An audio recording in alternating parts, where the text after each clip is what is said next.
Well, after our bit of success at Viaduct a couple of weeks ago, where we managed to win the match and qualify for the £10,000 Fish South final down at Southend Farm, I thought, why not come out and have like a little bit of a revisited kind of a video, just a video a little bit more in depth about how we fished, where we fished, why we fished certain baits and all that kind of stuff.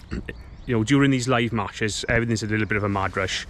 It's a bit of a rush to set up, and then, you know, trying to explain everything, you haven't really got the time. I try to do it best as I can, but I thought today we'll have a little bit more of an in-depth kind of a look at it.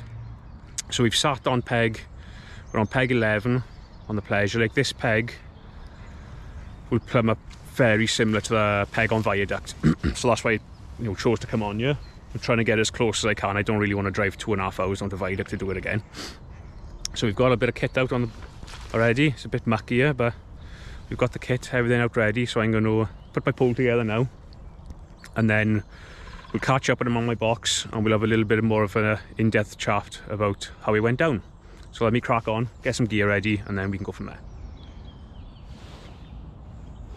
So before we start explaining the bait, the kit, where we fish, now I thought like a little backstory of how this match sort of come about. A couple of weeks ago, I went on a Fish South qualifier at Viaduct, and I drew a really nice peg, 128, and I hadn't been to the Viaduct for probably 5 or 6 years, so I was a bit unsure what to do. But I learned some valuable lessons the first time I went. I was on 128, I fished 3 long lines, one like super negative, little tiny bit of crushed expander and a few dead pinkies, another line where I put like 3 250ml cups of loose groundbait in, and then another one to my left where I just sort of had 100ml groundbait, which was all I was completely wrong straight away. I managed to catch 18 pound, all off my really negative line, but straight away I thought I fed too many lines long here. And on chatting to the boys after the match, everyone that had done well had caught on casters and casters on the hook as well, and I never put a caster on the hook that day. So straight away I fed too many lines, that was wrong. Fished the wrong bait, which is a bad one, that was wrong. So on the way down for the second match, I thought, right, I'm going to keep it super simple this time. I'm just going to fish 2 lines as long as I can go. Like, it would be about 15.5 meters. I thought I'll give myself a half a metre spare if I need to go out a little bit further. So my left hand line I just fed casters, right hand line I fed 100ml of like wet groundbait with casters in it. And I did throw a few casters short, but I never even looked on it. I just thought, right, I'm going to right a few wrongs from the last match. And as it panned out, after about 15 minutes we got our first skimmer, then we were away. So it's about, it was a good job I'd been the time before, because I'd have probably made a mess of it on the time that we qualified. So even when you have a bad day, there's still lessons to be learned, things to take away, and that was like a perfect example. Got it wrong the first time, thought, right, I need to do this, this and this different. Got on a decent peg the second time and we won the match. So even when you have a bad day, just sort of try and get the positives out of it, where you've gone wrong, what you can do better, and it'll definitely make a big difference in your next match. So without further ado, let's get this pole set up, and then we can get on with a bit of rig chat, bait chat, and a bit of fishing, most importantly. So onto the bait. Firstly, I had some lovely casters picked up on the way from Tom Thick. Very nice they were as well. So there's your casters. On the day, I don't think I fed I think I fed 3/4 of a pint, but you never know when they really fish. When they're on them, you can feed them some bait. So some casters, and then the only other thing I had was the groundbait. So as usual, the mainstay of my mix: 2 parts of crushed expander, and then 1 part of Green Supreme, and 1 part of F1 Dark. Just put through a pinky riddle. You'd be surprised how many big bits are on it, but I don't mind there being a lot of like big bits in my groundbait. Just makes it more versatile. Gives me the option. I can either use it out the bag if the fishing's going to be good and I want plenty of feed, or this time of year I'll just put it through a pinky riddle, put it through dry through a pinky riddle, take off all the flakes and the bigger bits, and you've got a lovely fine mix after all that. So the mix has always been 2 parts of crush, 1 part of that, 1 part of green, through the pinky riddle, like I said, mixed up, mixed just slightly damp to start, and then you can just sort of play around with it through the day how we want it. So that was the bait, super simple bait setup. Let's get on and have a look at the rig now then. Okay, so onto the rig. With it being, it was flat calm on the day, like not a breath of wind, and like for silverfish in particular, I think just fishing as light as you know, the lighter rigs you can fish, the better. You know, conditions dependent, that is. So I thought, I had a little plumb round, and it was just over 4 foot where I was, which is just past the joint of my pole there. So I thought, it's quite shallow. When I strike, I don't want them sort of flashing and turning too much. So I went for opted for a single 5 slip there, a nice 013 mainline. I think that's really important with these fine bristle floats, just because when I've tied them up on like sort of 015 or maybe 017, because the line is not as supple, it tends to try and pull your float bristle up out of the water. So 013, I think I wouldn't want to go much lighter just in case your main line breaks.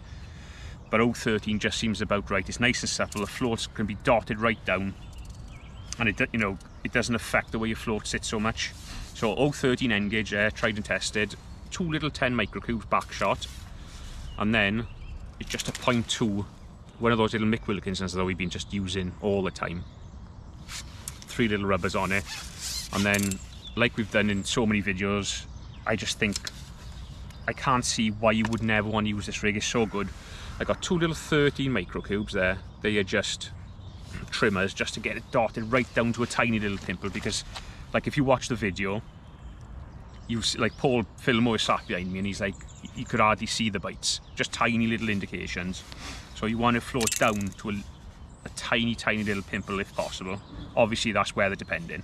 And then just our same old thing, number 11 shot, reverse tapered, gap's getting bigger and bigger. There's 8 shots on there, 8 number 11s, down to a 5-inch hook length we got on there. That's 08 Supernatural. Really happy with that line. That's a new line from Guru, seems really nice. And then back on, what we've been using a lot lately is a size 20, where is he, what do you see in there?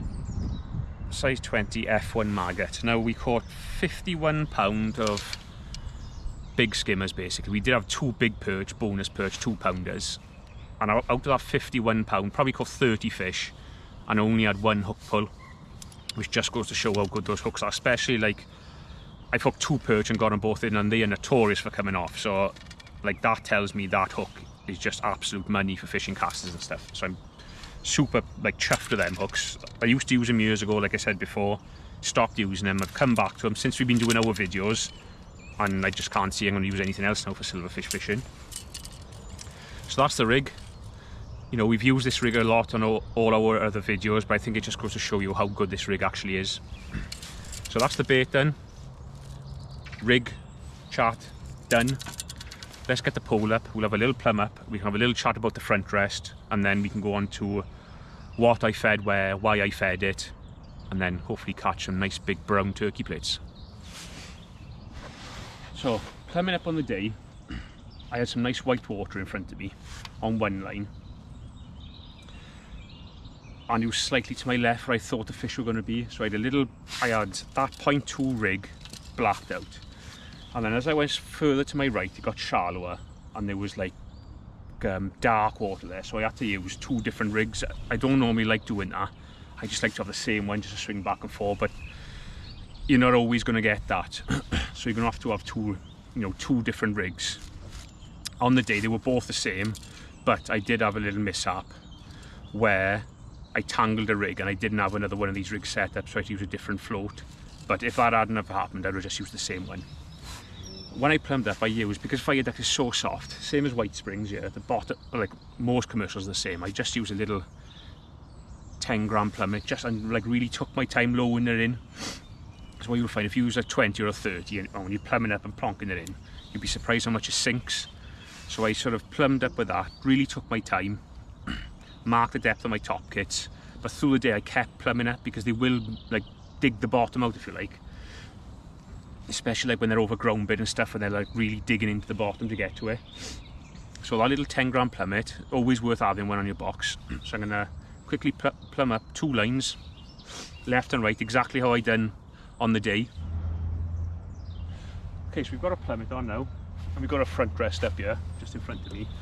One thing to bear in mind when you're plumbing up and you're going to be using a front rest is plumb up as if you're fishing with your front rest. So basically plumb up with your pole in the rest. Don't sort of plumb up as if you were just going to hold it when you're fishing, because you've got to think, when you're in your rest, you're leaning slightly forward, your pole is on this, you're probably fishing a little, like, that much further out. So if you intend on fishing with one of these, when you're plumbing up, you know, jam it between your legs, rest it on your front rest as if you're, you know, as if you're fishing, and plumb it up like that. And then obviously if you want to go past, put your other section on. But just to be accurate, plumb up on your rest. So I'll just show you quickly.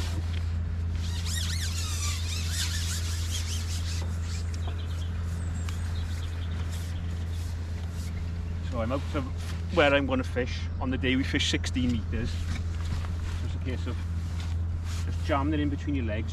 On most seat boxes you've got like a little, like a V cut out of the seat for fishing with a front rest. So I'm lining up, I've got a nice tree on the far bank as my far bank marker.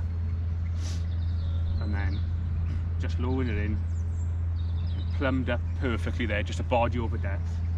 And then just lower it down. So I'm in my front rest. I'm exactly where I'm going to be fishing when I'm holding my pole. If I was to go like this, I'll plumb up holding my pole. Straight away there I can see like I'm a foot too close to myself.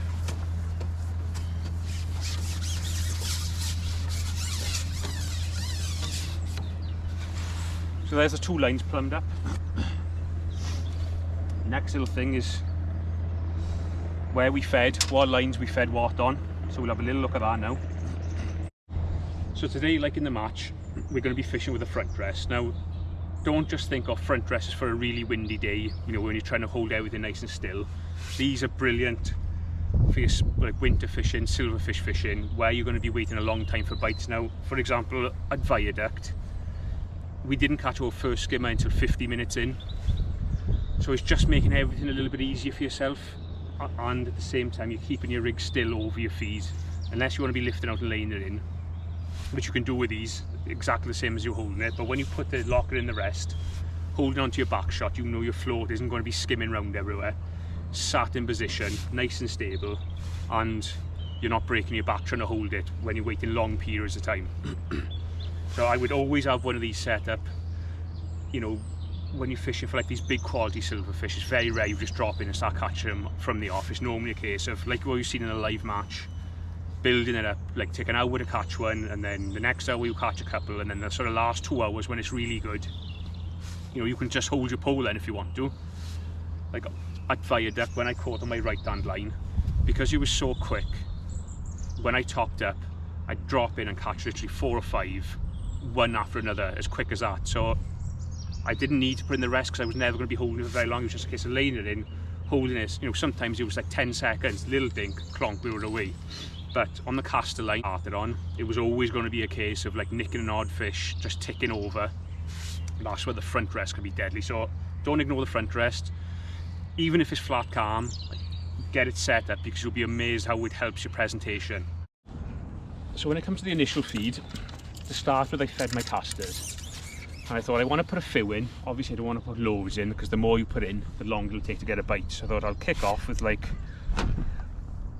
I don't know what, just almost like a palmful. Just that sort of, I don't know how many casters would be there, 80 casters perhaps. So I just used my little 100ml pot. So I put them in, but when I fed them, I didn't want to just turn my pot over and have them all in a pile. I sort of shook them over like an area, you know, sort of a 3 foot square area. I think that just helps with when fish are coming in and they're all like on top of each other. There's little bits of bait everywhere and they can just sort of sift around, move around a little bit more comfortable. So that was the thinking. Whether it works or not, I don't know, but on the day it seemed to work quite nicely. So let's ship these in now.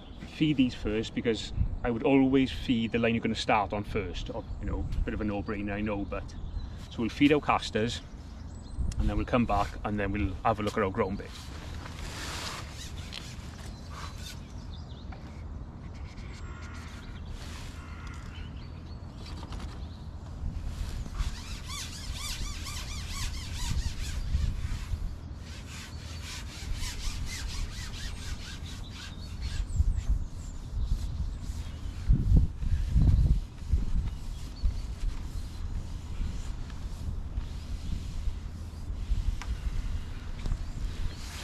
So I'm out there now.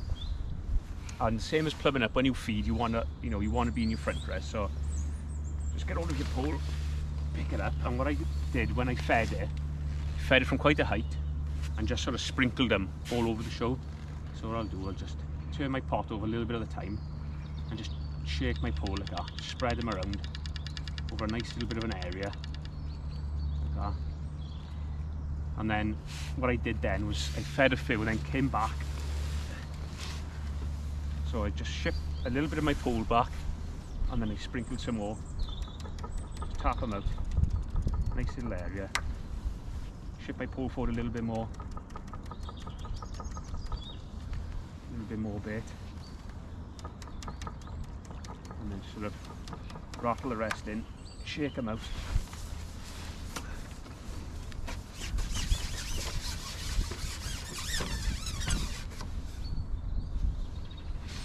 So now on that I've got like a nice sort of area like that with all like casters just spread all around it. So the fish can just move in and out as they want, picking odd casters up here and there. And then obviously when I put my little cup on, I'll still shake them in, spread them around, but it'll be like more of an area that sort of size then. So that was that. And then onto a groundbait. So that's it, that's just mixed bog standard as you normally would. But on the day I thought I wanted a little bit damper than that because I'm going to feed it loose. So I just pushed 100 ml into my cup. So 100 ml in my cup. And then just empty that into another bait box. Like that. And I did feed quite a few casters in with that, so probably a third as many casters as I fed on my neat line, like that many. Put them in, mix them round, and then I'll always have a little drop of water on the side tray. And then I just flicked a little bit in there with that. Just like really over wet it. I didn't want to go in dry and like floating on the surface, so just, nice and over wet. A little bit more. Again. I don't want it like stodge, but just like nicely damp. So we get into that sort of consistency there now. You can see it's quite sort of clumpy now. So that's how we fed it. And then back into our 100 ml pot. Scoop it all up. And then, the old sandcastle effect, just palm him in.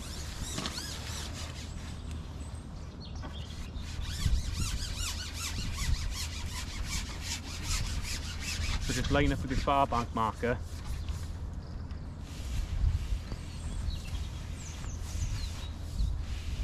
In between the legs. That's on the front rest. So we know when I drop in and bang over that bit of feed. And then just turn your cup over.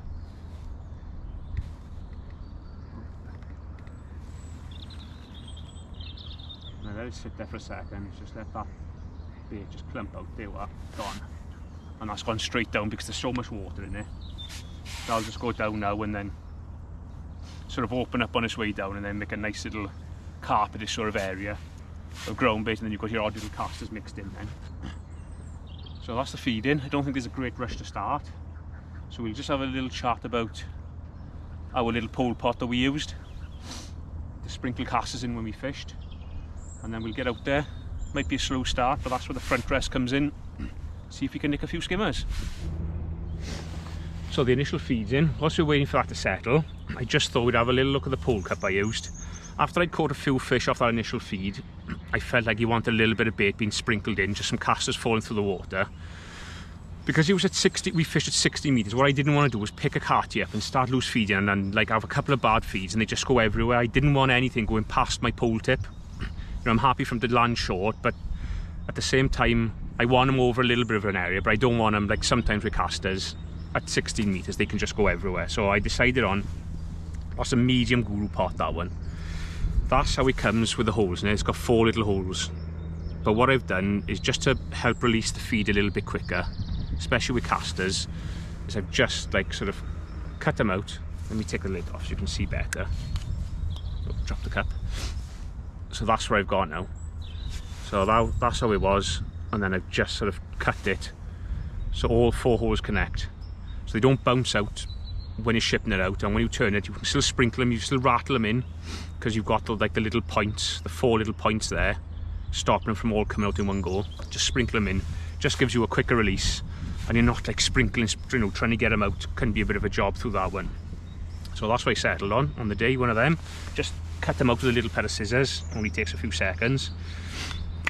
So that was, if I don't keep dropping it in the muck all the time, that was the pot when we fished those casters, when we got some fish into Old Peg and I felt like we needed to sprinkle a bit of bait in. That's what I opted for, rather than shipping in and out with a big cup. So just have a couple of them in your armoury, really nice. You can fill them right up, sprinkle a few, you can almost count them out on your line, and then what I done then is whatever I'd left, say I had you know, 2/3 of a cup of casters left or half a cup of casters left in here, I just swing around to my right hand line, empty them out, because I knew I wasn't going to be fishing that line for a couple of hours. So I just kept a little bit of bait going in. I never fed it again with groundbait, just loose casters over that groundbait, sprinkling them in. So let's get out there, ship out. Hopefully there's a few fish settled on those casters. So we're ready to start. What I'm going to do is pick out a nice caster. I'm not going to bury the hook or nothing in to start. I'm just going to almost hook it like a maggot. But it just sits so nice in that, on that hook there. It's flapping about a bit there now, but let's go for that then. That's nice and still. So that's what we're starting with. No pot on to start, because I want to see what's in the peg before I start feeding anything. I'd never just like feed that much bait and then go straight out blind and rattle some more bait in. So we'll have a little look what happens off this initial feed. If it's anything like what that Viaduct match was, it was just about 50 minutes till we caught our first skimmer. So we've got our front rest, we can be nice and patient. Let's buzz the pole out there and see what's occurring.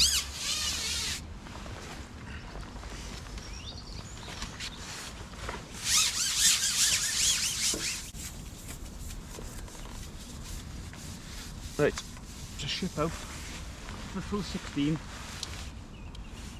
Jam it in your little groove on your seat, and then I just flick the rig out, let it lay in. Pull it over our few casters, and then I'm basically fishing hands free now. I'm in the front rest, I'm holding on to the back shot, everything's set nice, the float is dotted right down. So let's give it a few minutes and see if we can get a bite.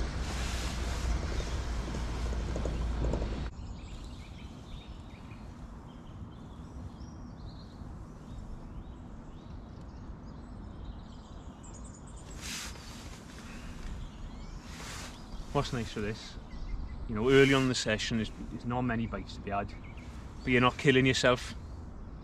You know, you're not struggling holding 16 meters. You know, just got my hands free, no pressure on my back or nothing. It's just sort of in the rest, keeping an eye on it, keep an eye on that little float, and if it goes, you just straight on your pole. It's a nice way of fishing, but what's even more important is just stopping any surface skim on my rig. I'm just held on to the back shot. There's a little dink there. Oh, missed that. What I've got my back shot is just probably an inch under the surface, so my pole tip is holding on to the back shot. So the back shot's never going to sink the float, because it's not going to get deep enough. But it's just sinking that little bit of line behind your float, just to stop it moving anywhere. There's a bit of a breeze about, just stops it going about the place. It's nice and still, which is what you want for those big old skimmers. And like on the day at Viaduct, I was never concerned about not catching one the first hour. I know what it's like there. So it's almost like the people that catch really early don't tend to catch them late. And I think you catch for longer when you catch them late. Like I see, like my mate Luke was opposite me on the day, and he had a brilliant start, but he sort of faded away the last 2 hours, whereas my fishing just got better and better and better. So don't be concerned if it takes you an hour to get 1 hour and a half. When they do come, and you've got them there, like if you've got them there with an hour and a half in, you've still got loads and loads of time to do the damage on them. Just got a little roach on there now. Seems to see a few little peckers feeding today, which is unusual. So what I'm going to do, if I catch another roach, I'm just going to put that pot on and start feeding some bait.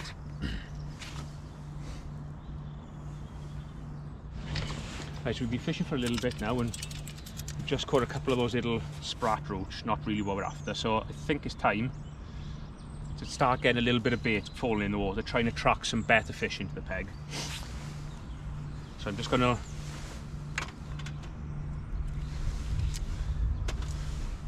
on a little cup, well, medium-sized guru with that little lid that I showed you. I'm going to fill it right up to the top. So I'm going to probably sprinkle half of them in on our cast line, and I'm just going to sprinkle the rest out over that groundbait. So just fill him up. You've got like a little slidable lid on him, so you don't have to keep taking the lid off, on and off all the time. So clip it back over. That's him, he's full of casters there, look.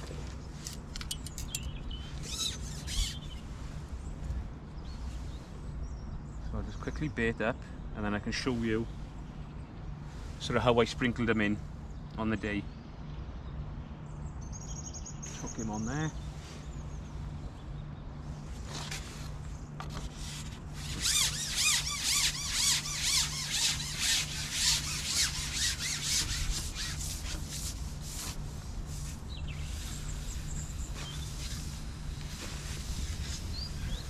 So same as when you're feeding with your big cup, in between your legs, and then I just sort of, from a bit of a height, a little bit of a traction, just rattle them in on like a dinner plate size. A few more, and then all I've done is, when I'm happy with how many's there, swing around to my other line, and then same again, just empty them out, and then drop back over my feed, pull in the rest, hopefully sit there, float dips, clonk into a big 2-pound skimmer. So we're about, I don't know, 40 minutes in. We've got a couple of little pecker roach that finally we've just hooked into a skimmer, which is playing out quite nicely, because this is kind of how it went. Apart from those little roach, how it went on the day. We probably had 2 feeds with that cup, you know, sort of half full, and just kept sprinkling a few over our groundbait as well. But it's a nice sign that we've got a skimmer. So that single 5 elastic is nice. You can just sort of whack them. When you whack them with the pole between your legs, because there's so much elastic out, it gives you a bit of time to get the pole out, because you know you've got to kind of lift 60 metres out from between your legs. So there's a nice skimmer there, look. But you know, it's been so easy because the pole's in the front rest. I haven't been sat here for 40 minutes sort of like grinding it out. It's just been easy, just in the rest, keeping an eye on the float. And then, so that's the sort of, kind of sort of stamp you had there, you know, sort of pound and a quarter to 2.5 pound, like I'd say. So a nice little start, just on a single caster. So because we've had that one now, I'm going to bait up again, fill my cup right to the top, sprinkle probably a third there where we've caught that fish, and then empty the pot over our groundbait, exactly like what we done. Just keep both lines fed. I don't really even want to look at that line for probably 2 hours, but I want to keep it fed. I just want to let the fish come in and out of there, because on the day, my first dropping on it, I think I had 5, one after another, without refeeding it. So let's just keep going as we are. So just slide that little cover over. It's nice for those pots that you've got that. And then just fill him up. Plenty of casters.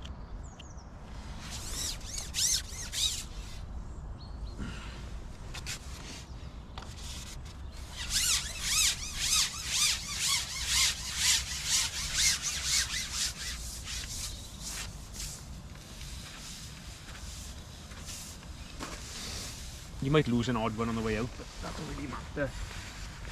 So set up as if you're fishing, and then sprinkle a few in. That'll probably do us, and then swing around and just empty that cup out then. Over that ground bit. There we go.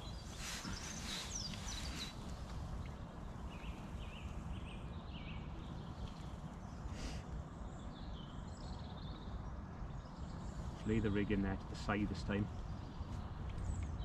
and then pole is on the rest, and it's just a waiting game again now.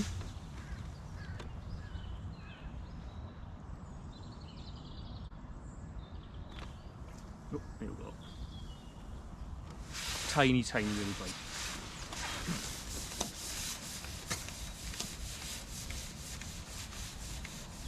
But plenty elastic out in the strike. That single 5 slip is lovely.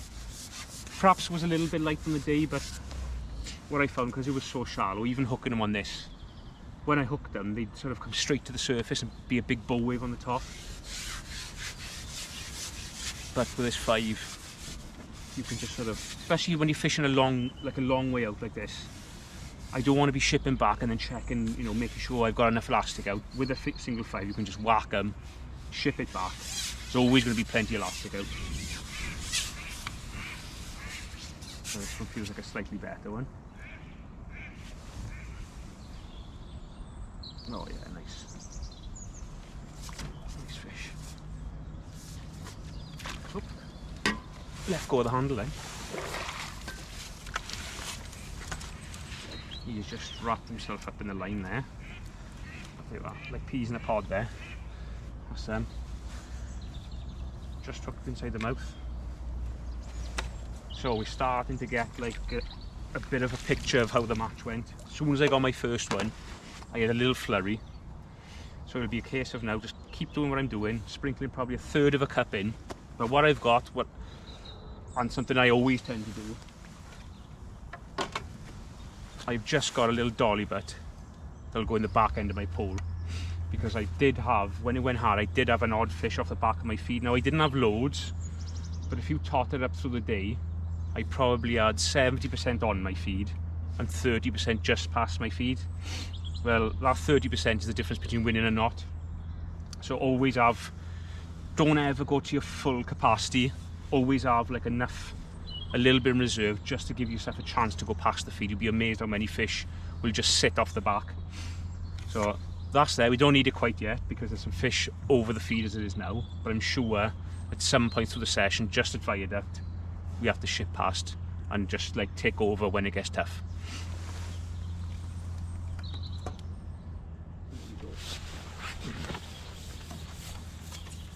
Another bite just on the feed there. But that did take a little bit longer, that one, than the other ones. So what I'm thinking now, I think it'd be a good time just to pop that little dolly butt on, go past the feed in the same spot, but then just ship that little dolly butt past. What's that now? A nice roach, look. I did catch an odd roach through the day at Viaduct. Look at that. Yib cracker, look. Just pop him back. So what I'm going to do, I'm going to probably sprinkle out like 3/4 of a cup of feed now on the spot, and then it's going to fish a dolly but past it.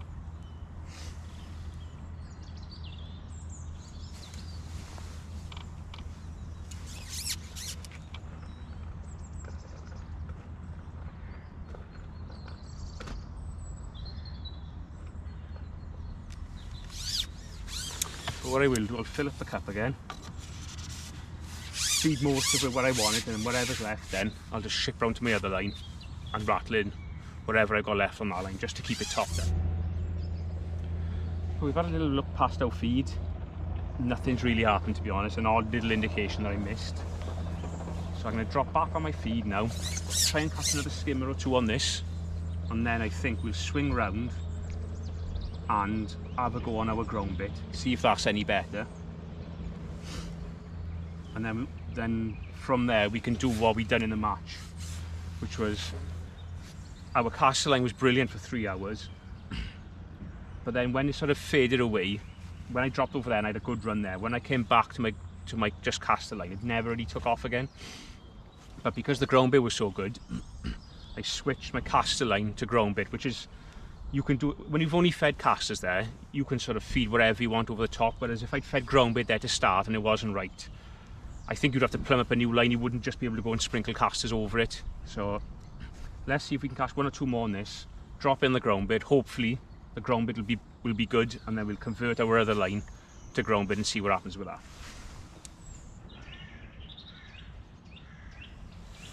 So there's another bite on those casters. It hasn't been easy, but we've got one. I'm not sure what that is, to be honest. It's a good fish.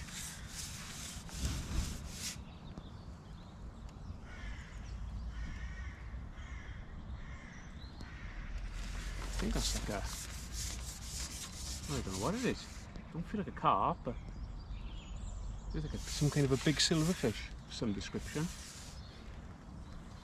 So what we'll do now, because we've had a few fish on these casters, it's not brilliant, you know, so we had a nice run, you know, we've had probably, what have we had, 6 or 7 like nice big, you know, silverfish on it, but I'm keen just to drop on that ground bait, because if we catch a few on that, I want to change this caster line back to ground bait, like how we done at Viaduct. So we'll try and get this fish out, whatever it is. I'm not sure what it is. I think it's a carp. Nope, it's just popped off. What was that? I tell you what, we'll have one more go on the casters. I got a funny feeling that was a big perch, that was, because the hook has just popped free, no slime or nothing on the line. I've got a funny feeling that was a big old perch. There's some huge perch in this lake. So I'm going to have a quick another look on those casters, and then I think, because we've kept feeding a little bit of bait in the ground bait, it's you know, sort of time now to drop in and have a look on there. So I had no more fish on those casters after that sort of mysterious fish, whatever it was. So I'm going to swing around onto the ground bait, but before I do, I'm just going to feed that caster line with just a little bit more than what I've been feeding in my cup, because if we catch a few on this line, we might be on it, you know, 20 minutes perhaps. So I just want to make sure there's a little bit of bait in there. There is a few nuisance roach about today, which isn't helping.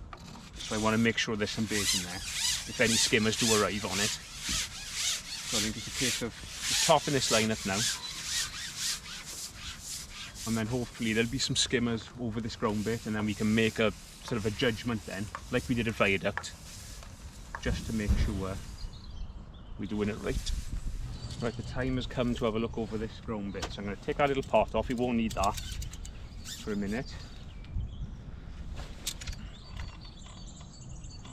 Let's just slip a caster on. Our other line's been topped up now with a little bit more bait than what we've been feeding with our cup. I'm just trying to get everything like as close to how we fish Viaduct as possible. So even if I don't catch many today, you still get a kind of idea of how we went. So let's shimmy out. 60 metres.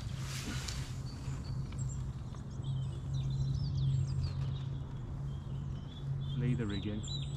Now on the day of the match, I caught immediately on this line. It was like they were just there, queued up. So let's see if it's the same with that ground bait.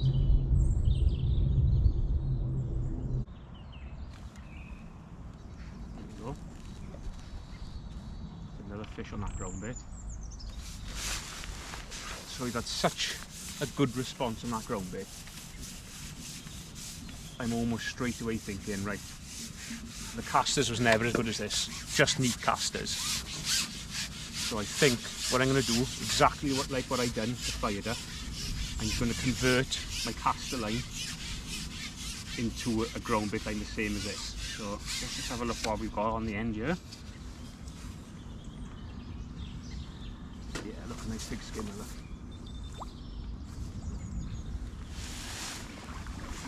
Lovely.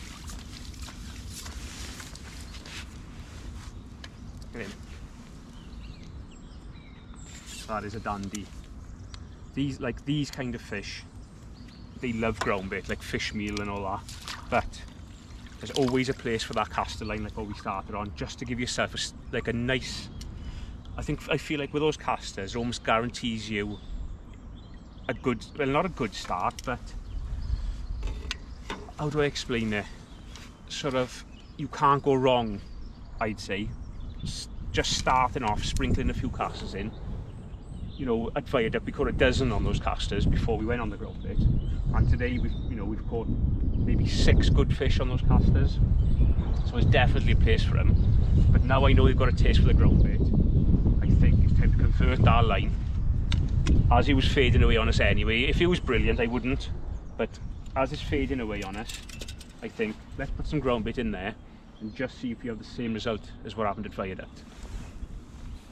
So I've got our little mixing pot here. I've got some dry in there and a few casters, but I just want to dampen it up a little bit more again. And I'm not going to feed 100 ml, I'm just going to feed like how I fed at Viaduct, just, you know, a good palm full. So you're talking like that much, quite wet. Now I don't want to like fill it in there with groundbait, I don't think you need tons and tons of it. So I'll just give them that.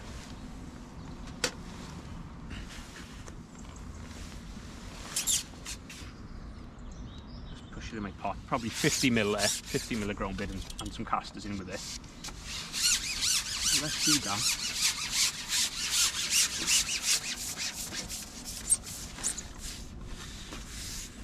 But again, make sure we're doing everything right. When you're feeding it, pull in between the legs, on the bump bar, and then just put the pot on the water and just turn it over. That's out. Give it a little shake. And now we're straight back in on our right hand line now.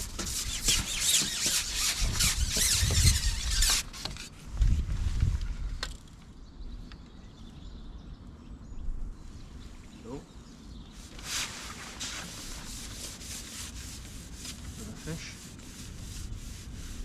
Now because that took, we had like 2 or 3 really quick, almost identical to Viaduct,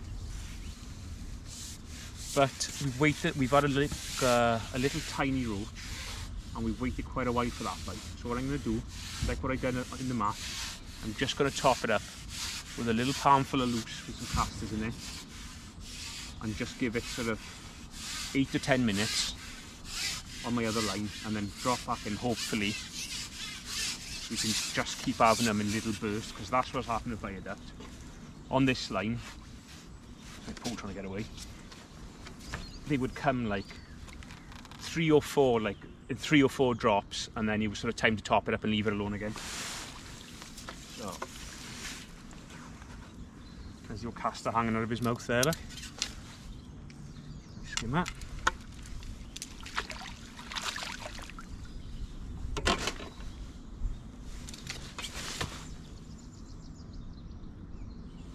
So when it came to topping it, it was just a case of getting a nice, you know, dollop of dry in your pot. Some casters. I did feed, you know, give them quite a few casters in with it as well. And then it was just a case of wetting it up. That's the beauty of having it dry on your side, you know, mixed, not dry, but mixed normally. You can always play about with how you want it. So I've just added a little bit of water to that. That's still a bit dry. Just wet it up. I don't want it like slop, but I want it quite, you know, sort of stodgy, and that will help sort of keep the small fish at bay. Like if you put it in dry and it's all pimping up everywhere, you get them little bits in your peg. So that's the sort of consistency we've got now. So I'd probably feed, every time I topped up after a couple of fish, I'd feed like that much groundbait. Not loads, you know, a nice dollop, but you never feel as if you're going to wreck your peg feeding like that. So let's top it up now, and then we'll see if we can catch one on our line where we fed those casters, but then change it to groundbait. So let's feed this and get in on that other line. Ah, lovely. So after converting that caster line to groundbait, I've dropped in, sat there for a little while, gone and done a nice positive bite and clocked one. So this is pretty much how it played out. So it's just a case now of fishing a line, and the peg will sort of tell you what's going to happen. Like you catch 2 or 3, and then you'll either wait quite a while and can't get a bite, or you'll have like 2 little tiny roach, and then that's the sort of signal to top it up with another palmful of loose, and then swing round to your other line. And it's just a case of rotating both lines exactly the same. Fish them until you fish your feed out, not fishing with a little pot or nothing on now, just fishing my feed out, and the sort of peg will tell you when to top up. You'll either miss an odd bite or you catch an odd little roach or something like that. So it's just a case of palm for a loose, that loose stodgy groundbait with some casters in it, and then just feed it, swing round. And that's how it played out for the final sort of hour and a half of the match at Viaduct. I could just keep flicking around all my different lines, all 2 of them, and I just kept fish coming till the end then. So what I'm going to do, I'm going to top this one back up. So that last skimmer we had wasn't hooked quite right, so what I'm going to do, like at Viaduct, what I've done quite regular, I just pop that 10 gram plummet back on and just make sure everything is right. They haven't like dug through the bottom or anything, because they will do that. So I'll just plummet up quickly.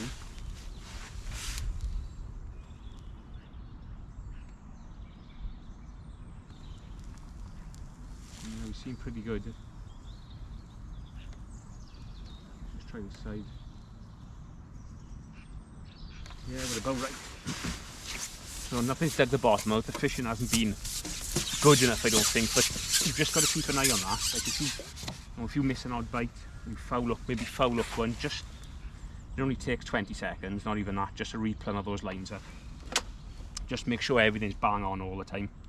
So let's bait up and shift back in. There we go. Just had a brilliant little run on this line now. That's like the 4th one, I think, since we refed it. Just seem to have gathered a few fish up there now on that groundbait. Still plenty of casters in the middle and a caster on the hook. But I think just that pulling power of that fish meal, the crust expander, is doing the trick.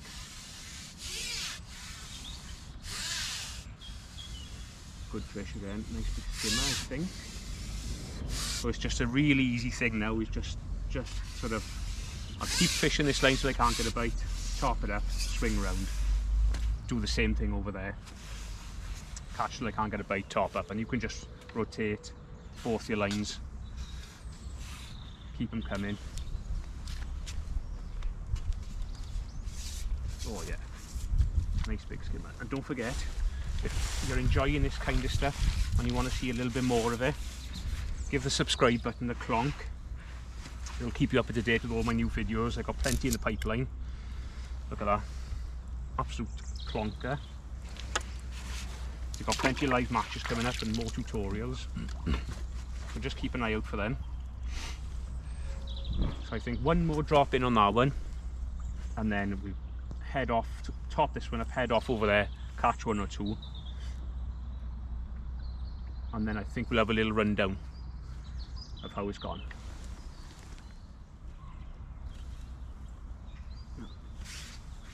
There we go. Just on that top up. So both lines are rocking now.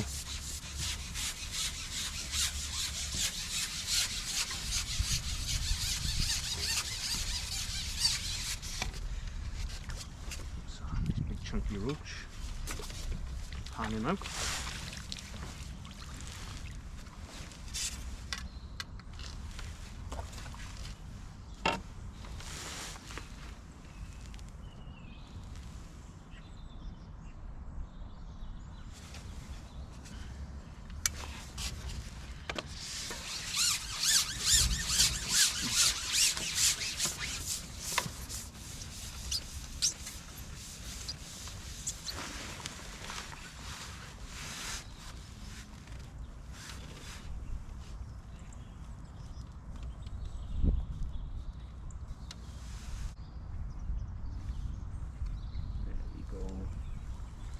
They've arrived on us now. Oh yeah. That's where that nice 5 slip comes in there. That fish was right up on the surface there then.